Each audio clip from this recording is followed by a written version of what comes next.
അടിക്കുന്നേ?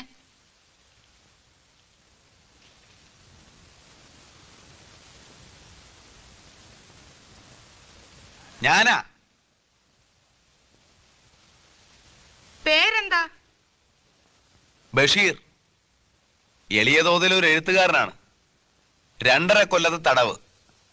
ഇപ്പൊ ഞാനിവിടെ തനിച്ചാ. കൂട്ടുകാരെല്ലാം പോയി. പേര് പറഞ്ഞില്ലല്ലോ. നാരായണി. സുന്ദരമായ പേര്. വയസ്സ്? 22. സുന്ദരമായ വയസ്സ്. കഠിന തടവാണല്ലേ? അതെ, 14 കൊല്ലം. അപ്പോ കൊലക്കുറ്റമാണല്ലേ?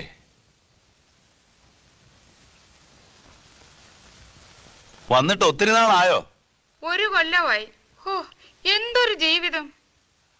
നാരായണി, നമ്മളേതാണ്ട് ഒരുമിച്ചാണ് ഈ ജയിലിൽ വന്നത്. എനിക്കൊരു റോസാച്ചെടി തരുമോ? നാരായണി എങ്ങനെ അറിഞ്ഞു ഇവിടെ റോസാച്ചെടി ഉണ്ടെന്ന്? ജയിലല്ലേ, എല്ലാവരും അറിയും. ഇവിടെ രഹസ്യങ്ങളൊന്നുമില്ല. തരുമോ? എന്താ മിണ്ടാത്തെ? നാരായണി, ഈ ഭുവനത്തിലുള്ള എല്ലാ പനിനീർ ചെടികളും ഞാൻ നാരായണിക്ക് തരും. ഒരെണ്ണം മതി. തരുമോ? ഓ, എന്തൊരു ചോദ്യമാ നാരായണി ഇത്. തരുവോന്ന്? നാരായണി, അവിടെ തന്നെ നിൽക്കണേ. ഞാൻ ഇപ്പം കൊണ്ടുവരാം. കേട്ടോ? കേട്ടു. എന്തടേ ബടുക്കൂസുകളെ ഓടി മരത്തി കയറുന്നത്? നാണമില്ലേ? ചുമ്മാ ഇവിടെ ഇറങ്ങി നടക്കണടേ.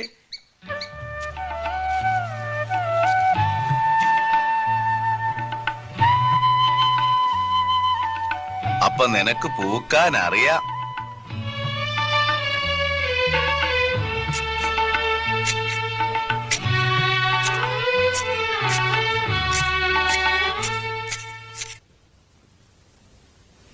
നാരായണി, നാരായണി. എന്തോ? ഞാൻ വിളിച്ചപ്പോ എവിടെയായിരുന്നു? ഇവിടെ തന്നെ ഉണ്ടായിരുന്നു. എന്നിട്ട്?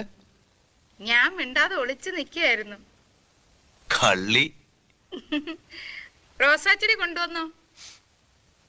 ബഷീറേ, ബഷീറേ, ബഷീറേ. ഓ, ദൈവത്തിനെ ഇത്ര സ്നേഹത്തോടെ വിളിച്ചിരുന്നെങ്കിൽ സ്നേഹത്തോടെ വിളിച്ചിരുന്നെങ്കിൽ എന്നാണ് പറഞ്ഞത്. സ്നേഹത്തോടെ വിളിച്ചിരുന്നെങ്കിൽ ദൈവം എന്റെ മുമ്പിൽ പ്രത്യക്ഷപ്പെടുമായിരുന്നു.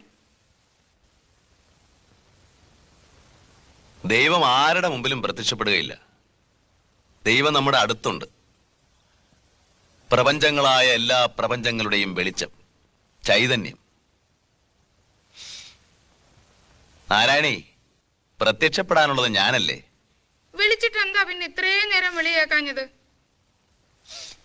ഞാൻ ചുംബിക്കുകയായിരുന്നു. മതിലില്ലോ? അല്ല. പിന്നെ? ഓരോ പൂവിലും, ഓരോ മൊട്ടിലും, ഓരോ ഇലയിലും. ദൈവമേ, എനിക്ക് കരച്ചിൽ വരുന്നു. നാരായണി, എന്തോ? ചുവട്ടിലെ കെട്ടഴിക്കരുത്. ഒരു കുഴി കുഴിച്ച് അതിൽ ഈശ്വരനാമത്തിൽ വെക്കുക. എന്നിട്ട് മണ്ണിട്ട് വെള്ളം ഒഴിക്കണം. കേട്ടോ? കേട്ടു. എന്നാ ദാ വരുന്നു. കിട്ടിയോ? ദൈവമേ, കിട്ടി. കമ്പുകളിലെ കെട്ടഴിക്കണം. അഴിക്കാം.